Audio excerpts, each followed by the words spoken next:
Assalamualaikum warahmatullahi wabarakatuh. Kami dari kelompok 5 di sini mempresentasikan materi tentang heat treatment. Sebelumnya perkenalkan, nama saya Nabil Iqbal Ibrahim dengan teman saya Nadia Finala Ivani. Selanjutnya kita akan menjelaskan tentang heat treatment, yaitu perlakuan panas, di mana perlakuan panas adalah proses pengolahan logam melalui pengaturan suhu, pemanasan, penahanan, dan pendinginan untuk mengubah struktur mikro sehingga sifat mekaniknya berubah tanpa mengubah komposisi kimianya. Proses ini digunakan untuk meningkatkan kekerasan, kekuatan, keuletan, serta mengurangi tegangan sisa sesuai kebutuhan aplikasi teknik. Selanjutnya, tujuannya yang pertama untuk memahami pengertian dan prinsip dasar perlakuan panas logam dalam mengubah struktur mikromaterial. Yang kedua, untuk mengetahui faktor yang mempengaruhi keberhasilan proses perlakuan panas agar diperoleh hasil yang optimal. Dan yang ketiga, untuk memahami berbagai jenis perlakuan panas logam beserta proses dan penerapannya dalam industri. Dan yang keempat, untuk mengetahui pengaruh perlakuan panas terhadap perubahan sifat mekanik logam sesuai kebutuhan penggunaannya. Faktor yang mempengaruhinya, yang pertama itu komposisi logam, yang dimana itu setiap unsur paduannya mengubah respon logam terhadap panas sehingga menentukan temperatur dan metode perlakuan yang digunakannya. Dan yang kedua yaitu sifat mekanik dan thermal. Sifat mekanik menentukan tujuan perlakuan, sedangkan sifat thermal menentukan kecepatan distribusi panas dalam materialnya. Dan yang ketiga itu ukuran bentuk, yang dimana itu benda besar atau tebal membutuhkan waktu lebih lama untuk panas merata dan juga lebih lambat saat pendinginan dibandingkan benda kecil atau tipis. Dan yang keempat itu riwayat pengerjaan sebelumnya. Proses seperti pengerolan atau pembentukan dapat membuat logam menjadi keras atau tegang sehingga perlu perlakuan panas yang berbeda untuk memperbaikinya. Dan yang kelima itu sifat akhir yang diinginkan menjadi acuan utama untuk menentukan seluruh proses, terutama kecepatan pendinginan untuk mencapai kekerasan dan keuletan tertentu. Selanjutnya akan dijelaskan oleh Nabil. Selanjutnya kita akan membahas jenis perlakuan panas. Yang pertama adalah normalizing. Normalizing merupakan pemanasan sampai suhu tertentu lalu didinginkan di udara sekitar. Tujuannya adalah memperhalus struktur benda yang dipanaskan tersebut serta meratakan dan meningkatkan kekuatan dari bahan-bahan tersebut. Yang kedua adalah ini adalah video YouTube-nya. Normalizing. This video explains about the normalizing process. Let us see the 3D model of normalizing process. Ini adalah proses pelakuan panas normalizing, di mana ini materialnya dimasukkan ke dalam oven pemanas dengan suhu lebih dari 100 derajat Celcius. The workpiece is heated to 50. Kemudian setelah dilakukannya pemanasan tersebut, logam-logam ini didinginkan And pada then suhu cooling ruang still add to dan get the pas design bergoreng properties of the sampai workpiece. logamnya mendingin secara bertahap. Yang kedua yaitu annealing. Annealing merupakan proses pemanasan sampai austenit lalu didinginkan sangat lambat di dalam tungku. Tujuannya adalah melunakan material ini, menghilangkan tegangan sisa dan meningkatkan keuletan. Berikut adalah video YouTube yang menjelaskan The annealing process uses heat to reduce the hardness and increase the ductility and toughness of various steels and cast irons. With the knowledge of material composition and phase diagrams, heat treating through the process of annealing can soften metals and prepare them for further works such as forming, shaping, and stamping, as well as preventing brittle failure. In this video, we will learn all about the annealing heat treatment process, its types, applications, advantages and disadvantages in details. Welcome to James Sword Research Channel. Watch the video to the end for a better understanding. Like and share the video, subscribe to the channel, and turn on the notification icon for more content. Critical temperature, and then cooling slowly once the sample has been maintained at this temperature for a suitable amount of time. Recrystallization occurs as the sample cools down. The annealing process works in 3 stages: the recovery stage, recrystallization stage, and grain growth stage. Recovery stage. Recovery is a stage in the annealing processes. 5. Isothermal annealing. In this process is about 8 to 20 hours, and then the steel is cooled slowly.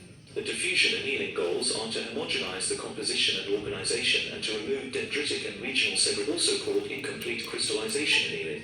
This type of annealing is carried out by heating the steel sample just above the lower critical temperature and then holding it there for sufficient time. Finally, it is cooled slowly in the furnace. The process is met internal stresses, thereby improving disadvantages of annealing. The major drawback of annealing is that it is a time-consuming procedure depending on which metal is being annealed. Selanjutnya yang ketiga adalah hardening. Hardening merupakan pemanasan di atas temperatur lalu didinginkan sangat cepat. Tujuan utamanya adalah meningkatkan kekerasan secara signifikan, namun memiliki konsekuensinya yaitu material menjadi lebih ketat sehingga sering perlu proses lanjutan yang dilakukan dalam hardening ini. Yang keempat yaitu pengerasan pengendapan atau yang disebut sebagai tempering. Tempering merupakan proses pembentukan partikel halus dalam logam melalui pemanasan dan pendinginan. Tujuannya yaitu meningkatkan kekuatan dengan menghambat pergerakan tanpa harus membentuk martensit.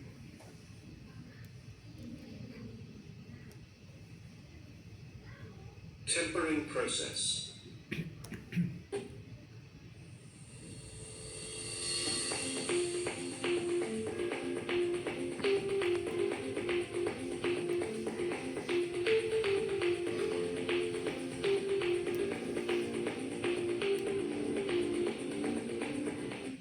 Shut off and the steel is allowed to cool at predetermined rate. For detail, please visit my YouTube channel and please subscribe.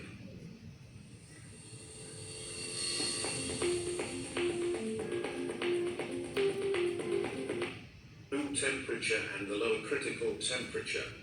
For example, tool steels are tempered at around 200 to 300 degrees Celsius. Spring steels at 300 to 400 degrees and structural steels at 450 to 650 degrees Celsius.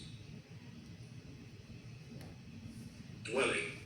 Once the metal has achieved the desired temperature below the critical point, it must be held at that temperature for a predetermined duration.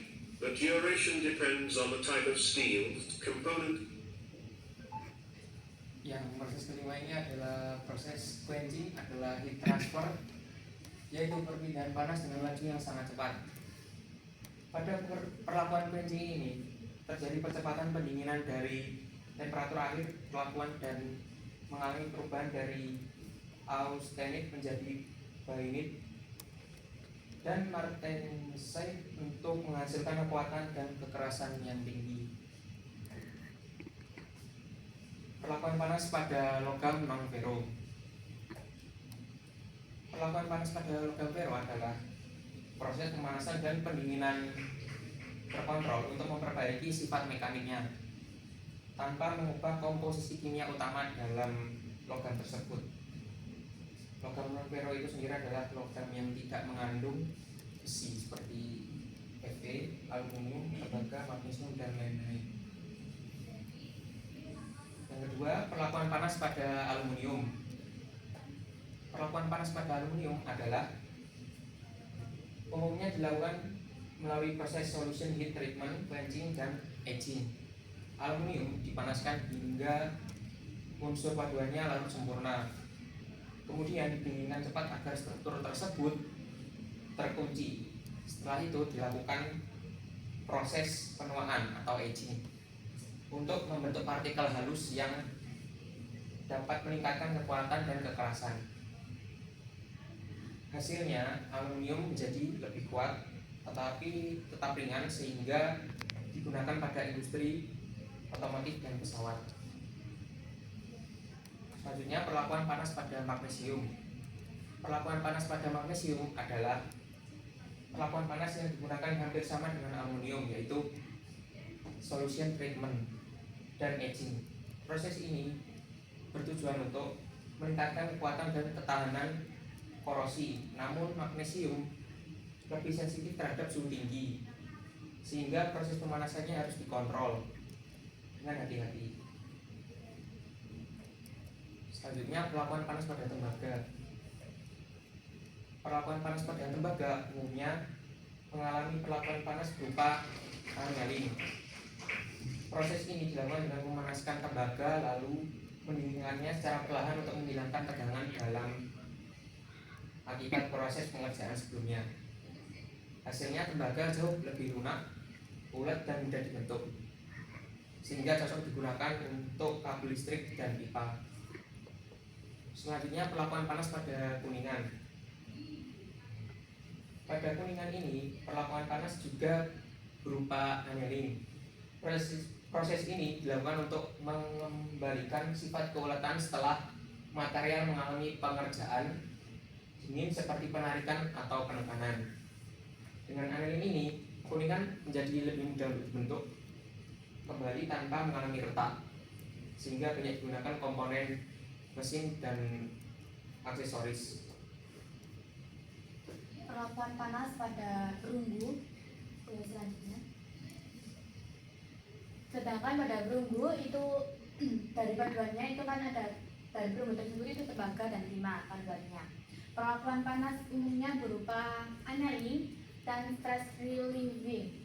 Tujuannya bukan untuk mengeraskan seperti baja, tapi untuk mengurangi tegangan dan meningkatkan kestabilan strukturnya. Setelah perlakuan panas, perunggu memiliki sifat tahan arus yang baik, tidak mudah retak, dan cocok digunakan untuk bantalan atau biring serta roda gigi. Metode pengerjaan setelah perlakuan panas, yaitu yang pertama itu ada perendaman dalam larutan asam. Proses perendaman dalam zat asam atau yang disebut pickling merupakan salah satu metode yang digunakan untuk menghilangkan kerak atau oksida pada permukaan baja. Setelah perlakuan panas, pada umumnya baja direndam dalam larutan asam sulfat dengan konsentrasi sekitar 8-12%. Yang kedua ada penembakan partikel, yaitu pembersihan kerak pada permukaan komponen setelah perlakuan panas dapat dilakukan dengan metode mekanis. Salah satunya adalah sandblasting. Metode ini itu digunakan dengan menembakkan partikel kuarsa, pasir silika, serta ke permukaan komponen menggunakan udara bertekanan tinggi. Butiran kuarsa yang tajam dan akan membenturkan perlakuan logam dan mengikis lapisan kerak atau oksida yang terbentuk akibat proses pemanasannya. Kesimpulannya yaitu dari hitung itu sendiri, perlakuan panas merupakan proses pengendalian suhu dan pendinginan untuk mengubah struktur mikrologam sehingga sifat mekaniknya dapat disesuaikan tanpa mengubah komposisi kimia. Keberhasilan proses ini ditentukan oleh temperatur, waktu tahan, dan laju pendinginan yang harus dikontrol sesuai karakteristik material dan sifat yang diinginkan. Setiap metode perlakuan panas ini memiliki fungsi berbeda sehingga pemilihannya harus tepat agar diperoleh material dengan kualitas optimal sesuai kebutuhan aplikasinya. Terima kasih dari kami kelompok 5. Kurang lebihnya mohon maaf. Wassalamualaikum warahmatullahi wabarakatuh.